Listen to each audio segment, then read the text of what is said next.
नमस्कार, सलाम और जूले। मैं हूं सोनम वांगचुक, लद्दाख से। आप में से कुछ लोग हमें जानते होंगे हमारे शिक्षा सुधार के कामों के बारे में, या फिर पर्यावरण के काम में, आइस स्तूपा, आर्टिफिशियल ग्लेशियर जैसे कामों के लिए, या फिर आई लिव सिंपली जैसे ग्लोबल मूवमेंट्स जो कि सादा जीवन अपनाकर क्लाइमेट चेंज को रोकने के लिए लोगों को प्रेरित करती है। मगर दोस्तों, आज मैं इन चीज़ों के बारे में नहीं, बल्कि आप लोगों को एक बहुत ही ज़रूरी संदेश देने के लिए आया हूं, जो कि चीन और भारत के बीच अभी जो टकराव और तनाव की स्थिति बनी है, इसके बारे में आपकी क्या जिम्मेदारी है। मैं लद्दाख में हूं और आप देख रहे हैं सिंधु नदी को बहते हुए यहाँ, और वो जो पहाड़ियाँ हैं उनके पीछे नुब्रा और चांगतांग के वो इलाके हैं जहाँ पर ये तनाव बढ़ता जा रहा है। हज़ारों सैनिक वहाँ ले जाए जा चुके हैं। सुनने में आया है चीनी वायुसेना के जहाज़ भी वहाँ तैनात किए गए हैं, और एक घंटे पहले भारतीय वायुसेना के जहाज़ भी मेरे ऊपर मंडरा रहे थे। सामान्यतः जब सीमा पर तनाव होता है तो हम आप जैसे नागरिक ये सोचकर सो जाते हैं रात को कि सैनिक इसका जवाब दे देंगे। मगर मैं आज आप लोगों को ये ज़रूरी बात बताना चाहता हूँ कि इस बार सिर्फ सैनिक जवाब नहीं, दो तरफा जवाब हो और उसमें नागरिक जवाब भी हो। तो आप जैसे नागरिक दिल्ली, मुंबई और बेंगलोर और अनेक शहरों से क्या कर सकते हैं इसमें, ये समझने के लिए पहले हमें समझनी होगी चीन की ये हरकत और वो ऐसा क्यों कर रहा है। आपने देखा होगा कि ये सिर्फ भारत के साथ नहीं हो रहा है, बल्कि पिछले कई हफ्तों से चीन ये दक्षिण चीनी सागर में वियतनाम, ताइवान और अब हांगकांग के साथ भी छेड़खानी कर रहा है। और मेरा ये विश्लेषण है कि वो ये सब किसी देश के साथ दुश्मनी के वजह से ज़्यादा अपने अंदर की समस्याओं को सुलझाने के लिए कर रहा है। आज चीन को सबसे बड़ा डर है तो अपने जनता से डर है। उनकी 140 करोड़ की आबादी, जो कि एक बंधुआ मजदूर की तरह बिना मानवाधिकारों के चीनी तानाशाह सरकार के लिए काम करते हैं और उसे धनी बनाते हैं।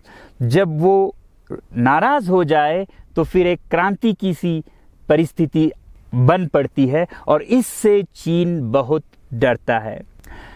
आज कोरोना के प्रकोप के बाद चीन में फैक्ट्रियां बंद हैं, एक्सपोर्ट्स बंद हैं और बेरोजगारी 20% तक बढ़ चुकी है। लोग बहुत नाराज़ हैं, क्रांति हो सकती है, तख्ता पलट हो सकता है। इसीलिए चीन पड़ोसियों से दुश्मनी करके अपनी जनता को अपने साथ जोड़ने में लगा हुआ है, और ये पहली बार नहीं कर रहा है। 1962 में जब भारत के साथ जंग की तो वो जंग भी उसने अपने जनता को संभालने के लिए की थी। तब 4 साल का अकाल और भूखमरी हुई थी, और इससे ध्यान हटाने के लिए ये जंग की थी।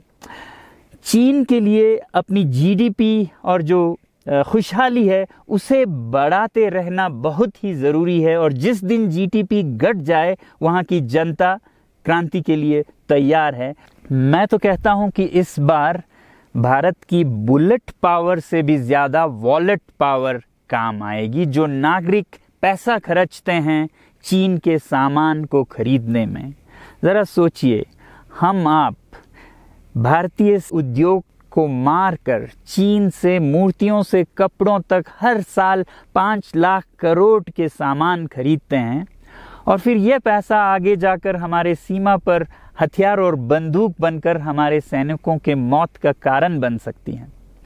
तो इसलिए अगर हमारे देश के 130 करोड़ लोग और 3 करोड़ जो भारतीय बाहर के देशों में हैं, सब मिलकर भारत में और बल्कि दुनिया भर में एक boycott made in China movement या अभियान शुरू करते हैं, तो आज दुनिया भर में चीन के प्रति रोष है। हो सकता है कि सारी दुनिया साथ आए और इतने बड़े स्तर पर चीनी व्यापार का बॉयकॉट हो कि चीन को जिसका सबसे बड़ा डर था वही हो, यानी कि उसकी अर्थव्यवस्था डगमगाए और उसकी जनता रोष में आए, विरोध और तख्ता पलट। और अगर हम ऐसा नहीं करते हैं तो कितनी बदनसीबी की बात होगी भारत के लिए, ज़रा सोचिए।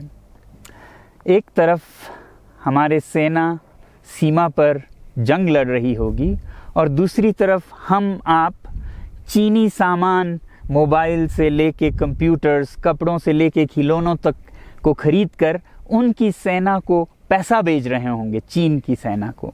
ये तो हुई हार्डवेयर की बात। दूसरी तरफ हमारी युवा चीनी सॉफ्टवेयर, एप्स, गेम्स जैसे टिकटॉक, शेयरिट, इन सब में मस्त, उन्हें दूसरी तरफ से करोड़ों करोड़ों का पैसा भेज रहे होंगे। तो इसलिए बहुत ज़रूरी है कि हम एक नागरिक जवाब ज़रूर दें और इसे एक अभियान बनाएं, ग्लोबल मूवमेंट की तरह। ये बॉयकॉट मेड इन चाइना का जो अभियान है वो भारत के लिए भी एक वरदान साबित होगी। जैसा कि हमारे प्रधानमंत्री ने एक विजन हमें दिया था स्वावलंबन का, सेल्फ रिलायंस, वो तब हो सकता है जब हमारे अपने उद्योग फलें फूलें। और जब हम बॉयकॉट करते हैं इन सामान का तो अपने देश के उद्योग का, उत्पाद का हम प्रयोग करेंगे और उससे मजदूरों को रोजगारी मिलेगी और सारा देश खुशहाल होगा। बजट होगा कि हम और अच्छी तरह से टक्कर ले सकें सीमा पर भी। तो इसके लिए मैं आप लोगों से अपील करता हूं कि जहां तक ऐप्स और सॉफ्टवेयर की बात है तो हमारे युवाओं को एक हफ्ते में उन्हें अनइंस्टॉल करना चाहिए। Boycott made in China, software in a week and hardware in a year. क्योंकि साजो सामान के लिए वक्त लगेगा हमारे अपने देश से और बाहर से विकल्प निकलने तक, तो उसे हम 1 साल के अंदर कर सकते हैं। तो ये हम न सिर्फ अपना प्रतिज्ञा करें बल्कि 100 और लोगों को इसके बारे में समझाएं, शेयर करें सोशल मीडिया पर, और हमारी जो मीडिया है वो जनता तक, देश के कोने कोने तक पहुंचाए। और जैसे ही इसका असर दिखने लगेगा, इंटरनेट से ऐप्स लाखों में, करोड़ों में अनइंस्टॉल होंगे, तो चीन को संदेश साफ जाएगा और यही एक तरीका उसे मेज़ पर पहुंचा सकती है जहां पर कि बातचीत हो शांति की। तो जाते जाते मैं ये बता दूं कि मैं क्या करने जा रहा हूं। इस फ़ोन पर जो भी चीनी ऐप्स हैं उन्हें तो मैं 1 हफ्ते में हटा रहा हूं, बल्कि ये फ़ोन जो कि चीन में बना है इसे भी मैं 1 हफ्ते में अपनी ज़िंदगी से अलग कर रहा हूं और 1 साल के अंदर हर वो चीज़ जिस पे मेड इन चाइना लिखा है उसे ज़िंदगी से निकालने जा रहा हूं। हमें चीन से, चीनी लोगों से कोई समस्या नहीं है, चीनी सरकार और उनकी रवैयों से समस्या है। जब तक चीन में परिवर्तन ना हो हमें ऐसा करना होगा। और आप लोगों से मैं अपील करता हूं कि आप अपने शहर में, अपने मोहल्ले में ऐसे इवेंट्स करें जहां लोग प्रतिज्ञाएं करें कि चीनी सामान का बहिष्कार करें जब तक चीन में परिवर्तन ना हो। और मैं सालों से कहता रहा हूं कि 21वीं सदी में देश के लिए जान देने की नहीं बल्कि ज़िंदगी देने की ज़रूरत है।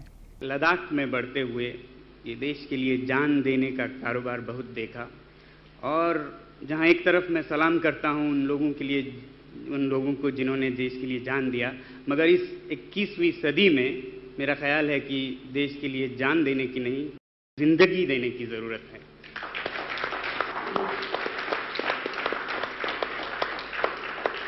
तो आप भी निभाइएगा अपना रोल। जय हिंद।